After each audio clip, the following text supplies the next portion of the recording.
Hey everyone, thank you so much for joining for this first Sunday of the No Plastics for Lent series. We're going to give everyone a minute to find their way to this video.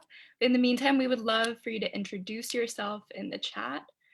You can share your name, your pronouns, where you're calling from. And if you have made a Lenten commitment for No Plastics for Lent, we would love for you to share your idea or your commitment in the chat.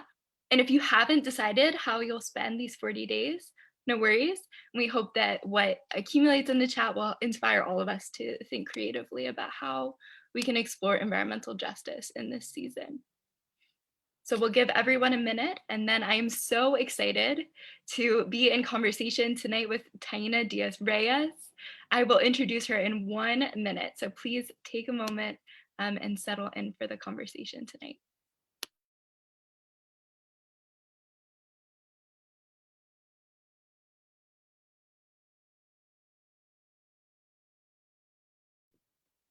Awesome. Thank you again for joining us. We are so thrilled to be beginning this No Plastics for Lent series. Because this is the first week, we want to take some time to recap what is No Plastics for Lent. So this is a series that throughout the 40 days of Lent, we are committing to spiritual practices like fasting from non-essential single-use plastics, as an example, practices that are rooted in environmental justice. This program was created by young people in the ELCA Lutheran Church and in solidarity with Lutheran young people around the world. And it is for you. It is for you wherever you are, whatever your faith, whatever your pledge. We are really glad that you're here. If you haven't already, please do introduce yourself in the chat. We would love to ensure that this is an interactive time, a community time for us to support each other. And if you haven't already, be sure to sign up to officially partake in the No Plastics for Lent pledge. We'll drop the pledge form in the chat in just a moment. And when you sign up, you can do 2 things. So you can share what your environmental spiritual practice might be for this season. There are a few examples on the form. No plastics is just one, and we hope folks will consider what they're positioned to bring as an offering to this season and the directions in which they want to grow. So thank you for bringing your whole self into your decision on that. And you can sign up for weekly emails that will have tips, resources, a reminder to join these live streams, just a way to be counted and be a part of this community more deeply. So please feel warmly invited to take a moment to either fill out that pledge form now or bookmark it for later. And as a part of this No Plastics for Lent series, we are having these Sunday night conversations with incredible environmental justice advocates across the church and across the world, really, to share about their spiritual practices and their experiences in justice work. And today I am so excited to be joined by Taina Diaz-Reyes, who is a part of the planning team for No Plastics for Lent and is also serving as an ELCA Hunger Advocacy Fellow in the Advocacy Office in DC. So Taina, thank you again for your time and your leadership. Please tell us a little bit about yourself and what brings you to this conversation. Good evening, everybody. Thank you, Rachel, for the introduction. I'm Taina Diaz-Reyes, and I'm the, just like she said, Hunger Advocacy Fellow for the ELCA Advocacy DC office. So lots of exciting things recently in this area, this part of the world. This evening, I'm very excited to join you and talk sort of about my focus within the advocacy world and also within my own personal world of research and writing. So I talk a lot about eco-theology and I talk a lot about environmental justice and racial justice because those things are completely interlinked. And I think it's important to reflect during this season of Lent and go through and adopt the spiritual practice of repentance. And I'll talk more about that later. But yeah, so I'm the Hunger Fellow, do a lot of work with the communications and media with ELSA advocacy. I have a lot of tasks that involve writing resources on certain policies or certain topics. For example, I just wrote a resource which should be available soon on SNAP, the Supplemental Nutrition Assistance Program. Yeah, there's just one of the many things that I've been doing since I started in September. And I came to be in this position because of my journey through the academic world, actually. So I did my undergrad at George Washington University, bachelor's in geography and sustainability. So that is really the place where I learned so much about sustainability and food justice and the inequities within our food system and how inextricably linked the elements of social inequity like racism and poverty and things like that and hunger are with policy and how those things affect how we understand and have relationship with the land and our waterways and our air, et cetera. So seeing that nexus, that climate policy, society, like social demographic nexus was really key for me because I'm a systems thinker. I think about things in that way.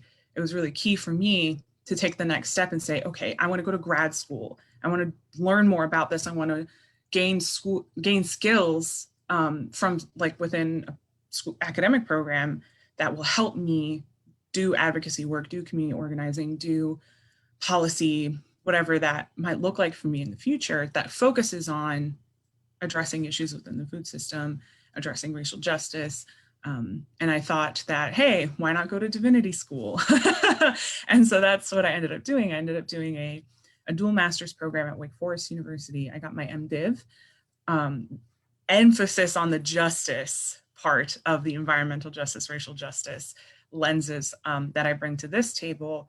That's really where I honed my own independent lens of looking at and approaching these issues.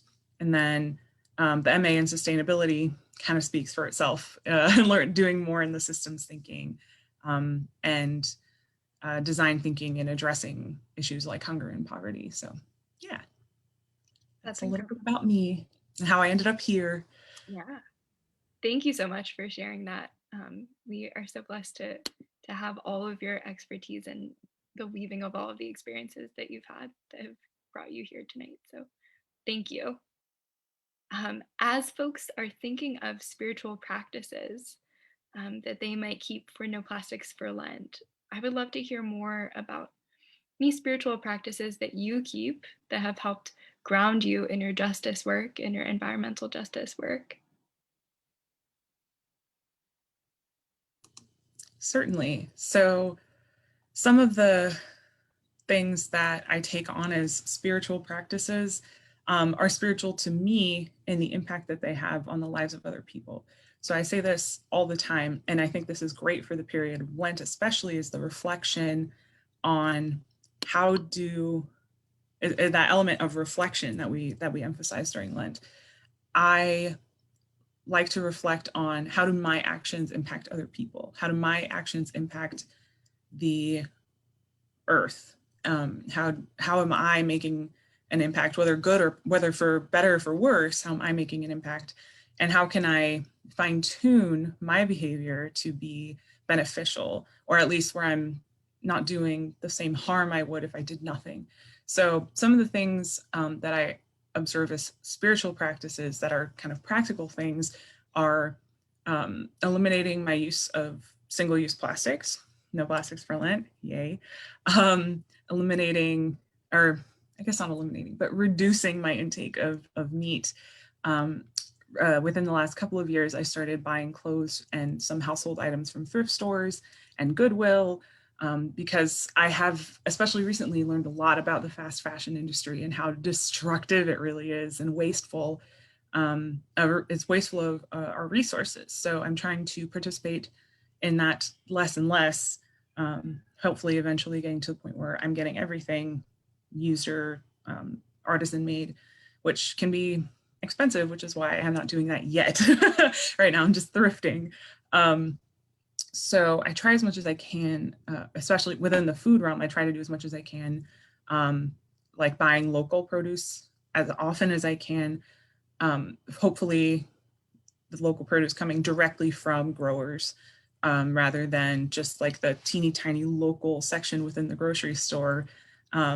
I try to, so, engaging with farmers at farmers markets, because it's so nice to know the people that grow your food. So buying local, buying organic, just to prevent, or for me to not participate in a system of agriculture that is abusive towards workers, with the use of pesticides, et cetera.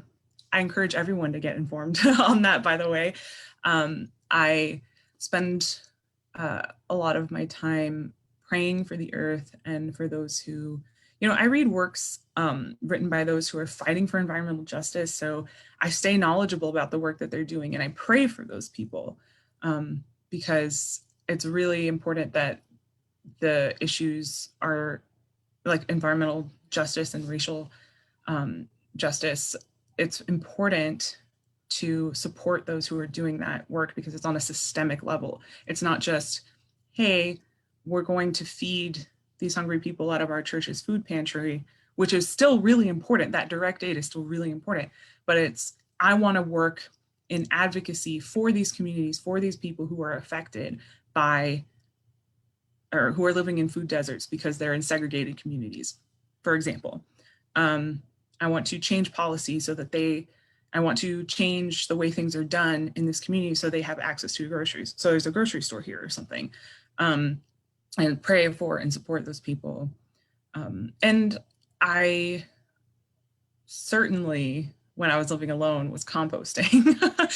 Not so much now because I'm living with other people. They strongly disagree with the side effects of composting, which can be not as pleasant for those who are not used to it. So yes, I do understand and recognize that some of the practices that I've mentioned are not available to everybody for economic or other reasons.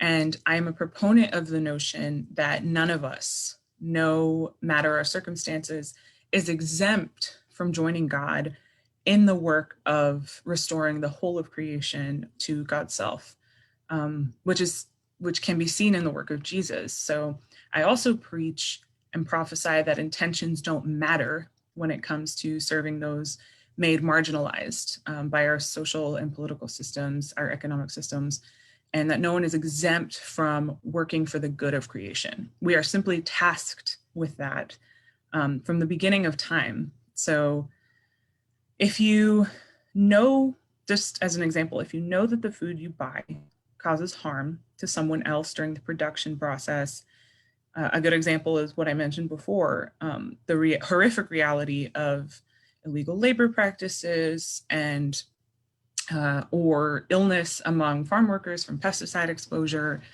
If you are aware of the impact and the harm that is being caused by participating in certain systems or small systems, like agriculture is just one of the systems within many, that if you're aware of the harm that buying a certain product does on another life, that should be motivating for you to cease participating in that system or to try to limit your engagement with that system, because I know it's not possible for everybody to spend the kind of money on, say, organic, like all organic produce all the time. So maybe starting with researching which are the agricultural products, which is what produce is in my grocery store that I'm buying on a regular basis, that has the most use of pesticides, something like that. So that's another spiritual practice, is being mindful and being informed about different issues that affect others, and do they cause harm to others? So, yeah. Yeah, absolutely. I loved what you shared about your spiritual practices because it's so many layers, right? You talked about what it means to be self-reflective, what it means to consider your consumption and make sort of practical changes to your everyday life where you can. You talked about prayerful support and movement support and reading and being an informed, you know, participant in the world and understanding at the systems level, like you said, the things that we end up being engaged in, whether we actively chose to or not, whether they agree with our values or not, and being able to make different choices and to push for systemic change. So that said, I'm so thrilled that we are starting with this conversation because I think it's crucial that the No Plastics for Lent series really starts with justice at the core. And so I would love to hear more about, like, is there one moment in your life that helped you to understand those issues of justice that you've spoken about eco-theology, racial justice, Indigenous rights? Yes. Well, there have been moments through my life that have connected the dots. I'll be very brief. The first, I was in college and there was a student in my people, land, and food class who we were supposed to find something within our area of DC that was $1 or less, a food item, not like an apple or whatever, but an actual processed food item for $1 or less. And a girl brought a banquet meal with kind of frozen dinner things that you throw in the microwave. And she said, "Who eats this? This is so disgusting. I can't believe people actually buy this, whatever." And I had to make the statement, hey, when I was a kid, we were very poor. We had very limited access to certain things. And so to get one of those banquet meals with the chicken nuggets and the mac and cheese and the brownie in it, that was a treat that we got on, if it was a payday or something. That was such a treat. It was such a wonderful thing to have. Even though looking back at it now, it's like, oh, wow, the sugar and the sodium and, oh, the plastics and everything. So the processed food, it's so bad for you, whatever. So that was one of those key moments in my life that I was just like, I can't believe, like, this person was just so dismissive of everyone that eats that kind of food. And it's like, for someone, that is a treasure. For people who are lower income, and that's usually, unfortunately, people of color, that's just like such a treasure. So you need to be mindful. That was one of those moments for me where I learned, like, I have to be more mindful and less judgmental about the way I see other people consuming, and how there were, and that kind of connects to moments in church where I've seen people. I had to advocate for my church to put in recycling bin because everyone was just buying the styrofoam utensils and plates and stuff in bulk. And whenever we'd have homecoming dinner, we'd have a lunch after church or breakfast before church, they would have just bottles and bottles and bottles and cans of soda and everything. And it was just going in the trash. And I'm like, there are 100 people here. How many bottles and cans is that's just getting thrown out? So I had to advocate for that in my church, and realizing that there were people in that community, God-loving people, loved Jesus, loved to follow the way, but, that they were faithful people at the very least, and did not care. They were like, so what if my can gets thrown in a landfill? So what if it ends up in the ocean? What? God made that ocean. What do you mean? So I realize I'm doing this a lot, but that's my, so those are kind of the connections that, the key moments that have helped me understand these issues better. Absolutely. I love those stories because they remind us that we are part of communities. We're part of churches, classrooms, friend groups, families. We are part of spaces where we can grow and come up against our own growing edges. And also we are in spaces where we can affect change. So Taina, I have one last question. What is one action that folks can take this week to grow in their understanding of justice and participation in No Plastics for Lent? Support ELCA advocacy. self promo. Definitely stay informed, get knowledgeable about the things that the church is doing to work for justice, to work for environmental justice, to work for care of the earth, to help us work at the systemic level by being informed, by taking action when we put out action alerts, by signing up to our e-newsletter so you can see all of the wonderful policy work that the church is supporting, direct support from congregations and from our Office of the Presiding Bishop. We are working with synods and congregations and state public policy offices that are affiliated with the ELCA. So you might have one in your local community or in your state. See what they're up to, because they're doing a lot of great work at the state level. So that is something that I would say, just from selfish perspective, for my own group's promo.